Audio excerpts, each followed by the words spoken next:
Attorney Ricky Tumutorgo, nagtataguyod ng katotohanan, nakikipaglaban para sa bayan.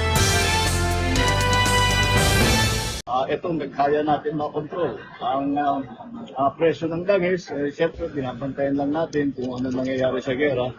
But sige lang, it's something normal pa naman. Everything is normal and we'll just keep working to make sure that it stays that way. Para naman kabuhayan nga ng ating mga kababayan ay hindi maapektuhan. Ito namang mga nag-a-advise kay PBBM, ano ba naman yan? Ha? Kailangan naman na maging sensitive sila sa nararamdaman ng mamamayang Pilipino. Yung mga nag-a-advise na kapaligid kay PBBM. Ano to napakatindi na ng sitwasyon ngayon ng ating bayan. Grabe na yung krisis. Talagang hirap na ang mamamayan. Imagine niyo, aabot sa 130. Ngayon yata 114. Pero aabot sa 130 ang krudo. Ang gasolina, ang mahal na, ang kerosene. So ang mahal na niyan. Kaya ngayon, pag umabot diyan ng 130, lalo ng grabe. Siyempre, hindi lang pag tumaas ang presyo ng langis, ng gasolina, ng krudo, ng kerosene, lahat yan tataas na. Mga bilihin, singil sa kuryente, pamasahe, tapos yung mga toll gates, toll fees, kumbaga ano yan, kabit-kabit yan, domino effect yan. O ngayon, si PBBM nung tinanong, kumusta ba ang kalagayan natin? Normal naman daw. Normal naman daw ang kalagayan natin. Huwag daw mag-alala. Medyo ano yan medyo hindi tama na sabihin na normal ang kalagayan natin. Sa sitwasyon natin to, normal pa ba to? Pwedeng ang ibig sabihin ng Pangulo ay huwag tayong magpanik. Siguro kaya ginagamit niya yung term na normal. Pero hindi normal ang sitwasyon natin. Itong matas na ito na paghirit na ito ng presyo ng mga bilihin, ng presyo ng langis, ng petrolyo, hindi normal to. Kaya dapat yung nagbi-brief sa presidente, yung mga nagbi-brief sa presidente, sabihin kung ano yung totoo na nangyayari sa grounds. Wag yung parang laging ipinapakita sa presidente, wala ano to, kaya to, ano to. Totoo naman. Totoo naman. Kaya naman natin to, pero hindi normal ang sitwasyon na to. Hindi normal to. Medyo hindi maganda yung ganung Siguro, ang masama kasi dito, sa mga mayayaman, hindi masyadong mararamdaman to. Sa mga mayayaman. Pero sa mga mahihirap, na dati ng hirap, ay talagang matindi ang tama nito. Kaya mali na sabihin na normal ang lahat nito. O normal pa ang sitwasyon natin. Hindi na. Hindi na normal to. Kaya nga, ang mas magandang sabihin, normal pa hindi na normal ang nangyayari, medyo talaga mahirap ang sitwasyon na to. Hindi ito yung normal nating kinakaharap, pero kaya naman itong harapin. At ginagawa naman ng gobyerno ang lahat. Yung term lang na normal, paano naman to naging normal? Kaya, sa part ng mga advisors ng presidente, yung mga yung mga gabinete niya, ibigay yung totoong sitwasyon ng bansa natin. Ang kailangan natin, harapin ang totoo. Hindi yung sabihin natin na walang problema, normal to. May problema. Yung pagtaas ng presyo ng mga bilihin, pagtaas ng singil sa kuryente, pamasahe, presyo ng yung langis, petrolyo, hindi normal to.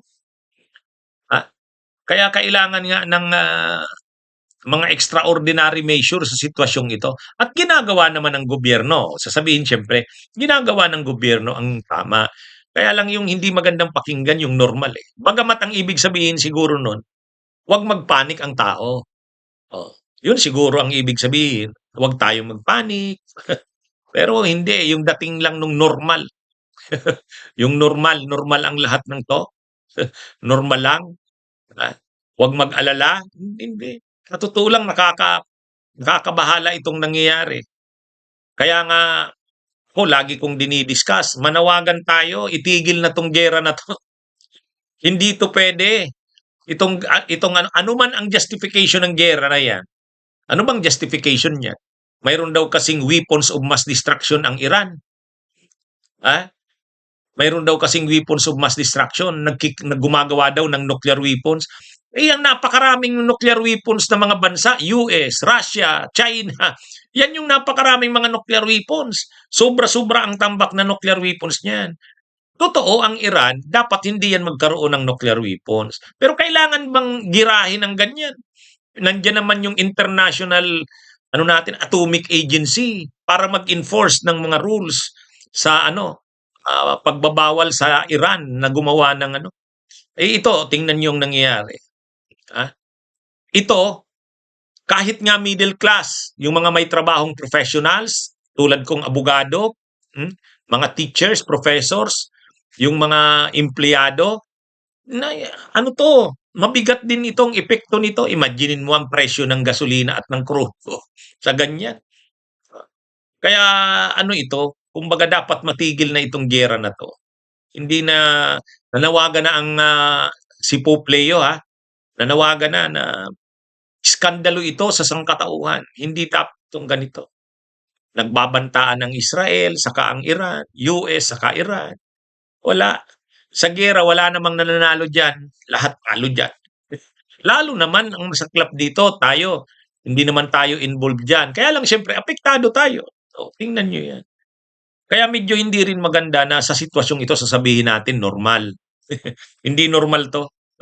Kaya, anyway, ang adviser sana ng presidente, mabigyan ng tamang information ang presidente.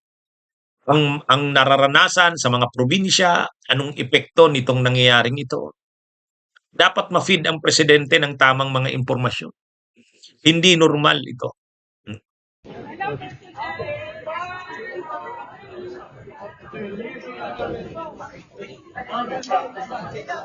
Good morning.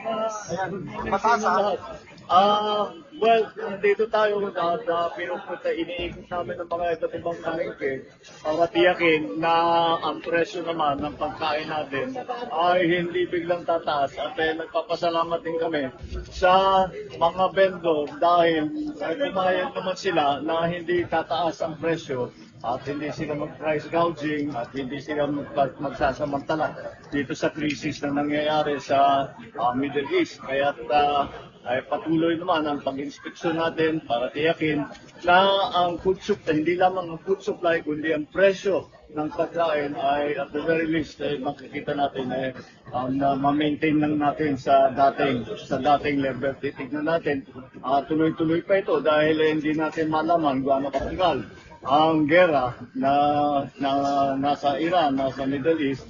Kaya patuloy ang ating pag-inspeksyon para naman ang kabuhayan ng ating mga kababayan ay hindi masyadong maapektuhan nitong krisis na hinaharap natin sa Middle East. At dito lang sa Pilipinas, normal lang muna ang ating mga presyuhan at tinitiyak na natin. Kaya hindi ang supply natin, maganda naman ang supply natin ng pagkain, ng bigas, lahat ng mga basic goods. Kaya yung ating mga kababayan, sinasabi natin, hindi naman kailangan mag-hoarding at hindi tayo nagkukulang sa food supply. Ito ang pagpunta namin dito para tiyakin na ang presyo na ating ibinigay sa ating mga market vendor ay talagang sinusundan. At sa nakikita naman natin, ay sinusundan naman ang mga price cap na dinalagay ng DTI. At nakakatiyak naman sa Department of Agriculture na ang supply ay sapat. Kaya hindi kailangan mag-hoarding, ating mga vendor, hindi kailangan, wag nyo naman samantalan, at kung namang hindi nila ginagawa. Kaya nagpapasalamat dahil dito sa tulungan, dito sa pagtutulungan nating lahat, isa't isa, at konting malasakit sa bawat kapwa Pilipino, ay makikita natin na malalampasan din natin itong hamon na hinaharap natin. Kaya unang-una, siyempre, food supply ang pinakamahalaga. Itong nagkaya natin makontrol. Ang presyo ng langis, siyempre binabantayan lang natin kung ano nangyayari sa gera. But sige lang, it's something normal pa naman na. Everything is normal and we just keep working to make sure that it stays that way. Para naman yung kabuhayan nga ng ating mga kababayan ay hindi maapektuhan.